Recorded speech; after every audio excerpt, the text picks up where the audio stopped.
Ako'y napahiyaw. Nanakbo ng walang humpay palayo sa isang itim na tao. Takot na maabutan nito. Ngunit saglit akong natigilan ng paggalaw ko'y gayahin nito. Bakit?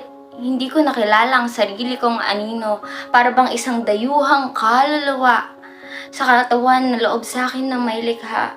Tulala, hanggang alas 4, iniisip kung anong mali sa sarili ko, bakit naging ganito. Ang dating klaro kong plano ay biglang naglaho, biglang naging isang estranghero. Sa kwentong binuo ko, bakit biglang gumulo?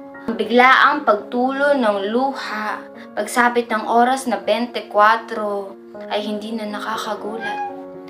Talaga bang sinusubok ako ng mundo o kinakalma lamang ako nito, pinapaalala sa akin na walang laro na hindi ko kayang ipanalo kung kakampi ko ang sarili kong anino.